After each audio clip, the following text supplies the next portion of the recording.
Hi, I want to use this rainy day to share some thoughts that came to me when I was reading a very interesting book about dream yoga. I don't want to mention it now, but it's about just something that came to my mind, and it's a general uh, thread of thinking that was triggered by it. And there it says that the ego, the center of the self we perceive, is not existent, and it's according to Buddhist and other perennial philosophy views, also Advaita, uh, etc. It's just a kind of a construction by our mind and a misperception, and it's more like uh, it's all about emptiness, and emptiness means interconnection and a process, I would call it. However, I can agree with it from my close looking, and as this feeling and perception of the center of myself is a perception, it can't be the perceiver, as the Advaitis, for example, say. This said, when I'm not far away from being that developed and have fathomed it, but um, that said, I can agree it makes sense, as I said. And from that, this book went to a different aspect, and that was about how much you have a free will, and free will is a misconception as well, according to this logic. And even brain scans and neurology are in agreement with this.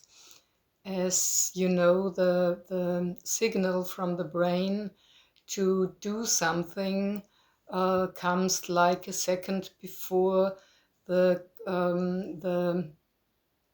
conscious mind thinks it decides, and there are a lot of studies about that.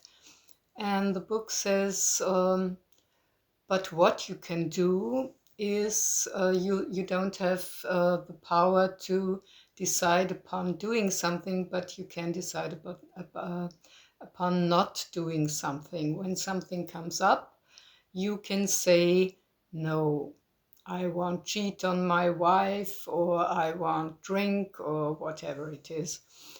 And then I thought, well, according to the previous argumentation, who is the one who rejects that then?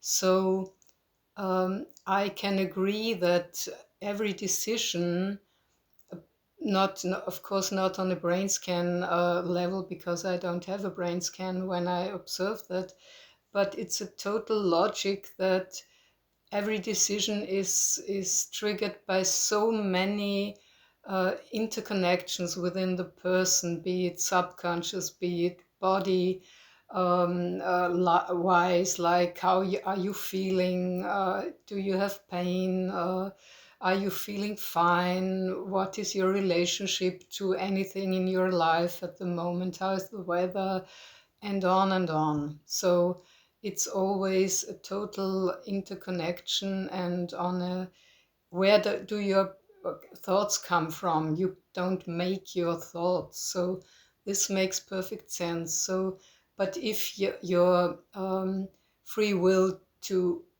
do something isn't real, then your free will not doing something isn't real, or single, or linear, or guided by some person as well. It's also a, a, an outcome of circumstances, so to speak, inward and outward, and it's a process, and there is not the one who presses the button, the ghost in the machine, so to speak, from my perspective. And that led me to this discussion I had with Buddhists, mostly about many things like being, is it bad to be angry or to express anger more than being angry would be in agreement with the concept, but not to express it, and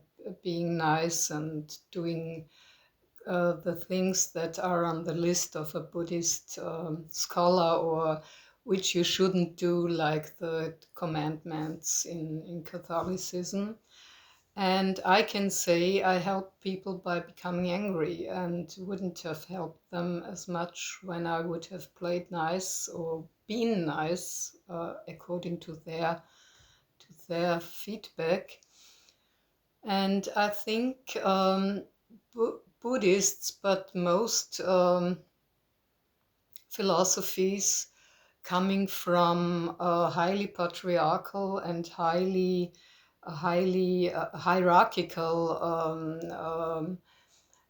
societies are moral, of course, and and according to my thinking now, according to establishing hierarchical stages in society and also in development, and I'll come to that a bit later, of course, you have to have a horizontal split as well about good and bad, because you have to establish these stages by calling something better or worse.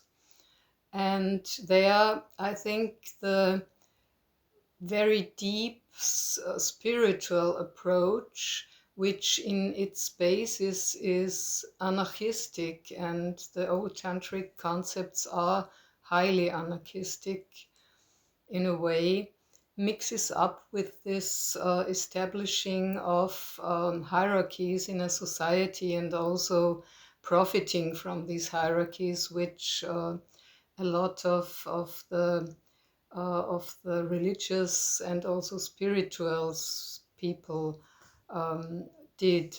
And especially in Tibetan Buddhism, we know that there was a lot of hierarchy, and the commoners and the women, e.g., weren't worth anything. So I think,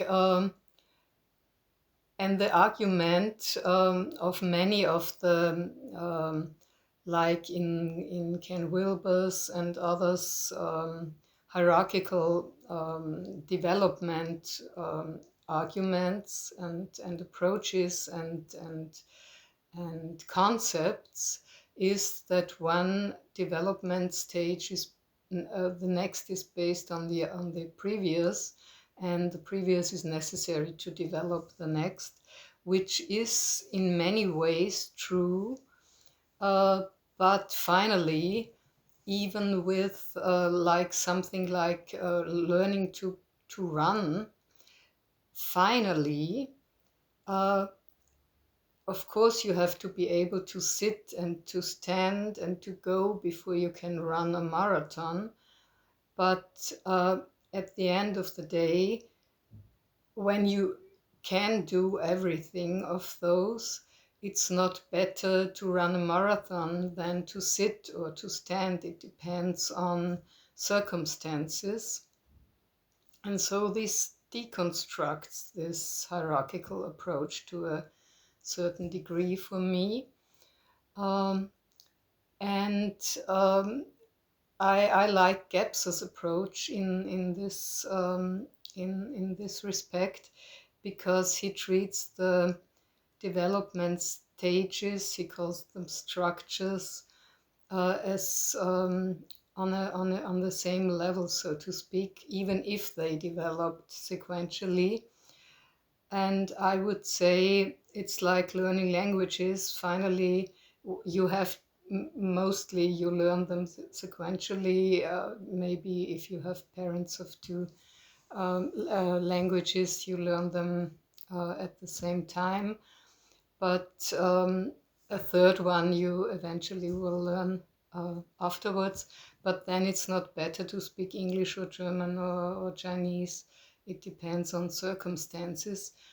And we can treat these development stages as skills at the end of the day. And the integral approach would be like that. But then we have to question this moral approach to a certain degree, though we of course need some legal limits or prerequisites in a society. But my question is how we adapt that to these high developed stages of deconstruction of the ego, and then coming in with these moral demands or prescriptions or differentiations to some degree. We could say at this level, all that comes up is okay and you act it out. And if it's bad, does it appear at all? And if it appears, is it part of this expression of the totality? Does totality include so-called bad behavior? And I know there is a lot of discussion about that, but this was triggered by reading or rather listening to this audiobook. And for me, it's a very, very vital thought and thought thread when we are talking about we need a new structure of society and we have to put something new to this now coming to an end patriarchal or capitalist or top-down or exploitive system, then we should be very, very careful about how we apply morals, because we can easily get more of the same when we are putting this good and bad, this maybe limited good and bad behavior approach to this. I just wanted to put it into the discussion, and as it's very long, I didn't want to write it down because I write so much, so I said it. Well, I wonder if this makes sense, and it's just, it's not a criticism, it's just like being careful about all that and taking it into account. Okay, that was it. Bye bye.